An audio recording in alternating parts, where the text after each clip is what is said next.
in the West, especially in the Netherlands, and I don't know, of course, how it is in other countries, but most of the countries where I have been and we've talked about this topic, I see this the same pattern. Islam is almost out of history books. And that's very strange, of course, because when you look at the Renaissance, for example, that started in Europe because of Islam. And the funny thing is, and just like an anecdote, but it reflects a little bit of what I want to say, is about the history of the Netherlands. And the Netherlands when I look at my old party, the Freedom Party always said Islam is like, it's alien to our culture. It has nothing to do with the Netherlands. Islam is out. It's something strange. It has to be gone, etc. And that's a message that gets repeated all the time. So Islam is aliens. It has nothing to do with us.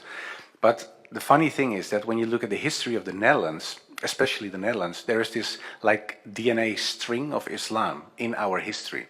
And then I'm not talking about Renaissance, but very specifically the Netherlands, because in the year 1588, the Netherlands wanted to become independent. We used to be a colony of Spain. It's still in our national anthem. If someone looked at football yesterday, you could hear them sing, "We bring honor to the King of Spain, and we are of German blood." So we sing, we are from Germany, and we bring honor to the King of Spain, but we're a separate country. So that's kind of strange, but we used to be a colony of Spain.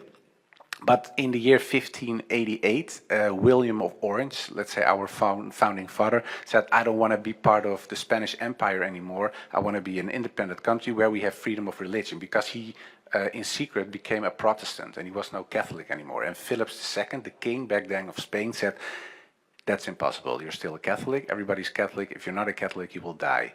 And he said, okay, and he said nothing about it. And then in the first 2-3 years, he said, okay, they called him William the Silent because he didn't spoke out. But in the end, he said, well, I cannot be silent anymore. I have to be who I am, and I wanted to be a Protestant, and people who want to be Protestant here can be Protestant as well.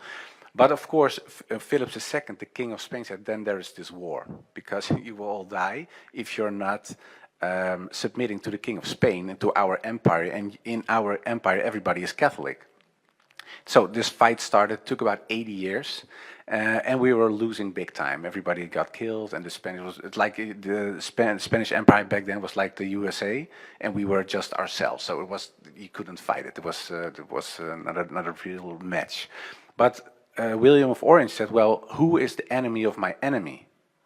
And he said, well, the enemy of my enemy is the Sultan, and that's my friend, is the Sultan of the Ottoman Empire. So he said, can you help us? And the Ottoman Empire, the Sultan said, who are you? I don't know. So he started explaining, well, we're this little country, etc., and we're here. And he said, okay, what's in it for us? And then he started explaining, we're a little different than Catholics. So we have a religion that looks a little bit more like your religion, because we don't have this statue abiding, etc. But it's not so interesting for you, perhaps.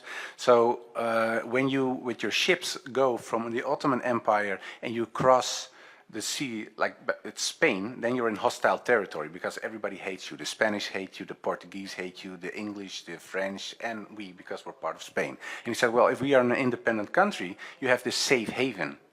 So he said, well, perhaps that's interesting. So he said, well, I'll give you money and I'll give you weapons. And in the end, because of the weapons and because of the money that the Ottoman Empire gave to the Netherlands, we could fight the Spanish and became independent. So our independency of Spanish we thank to the Ottoman Empire. And it's funny because it's not mentioned in our history book, not at all.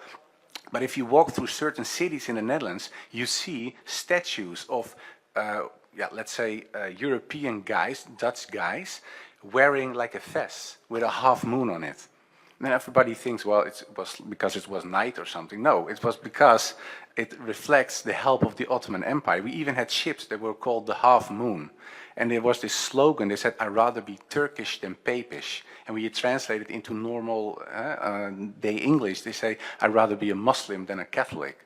So that's really at the heart of who the Netherlands was. So our country was founded because we were looking for freedom of religion based on the Islamic thought of freedom of religion, and we got there by the help of the Ottoman Empire.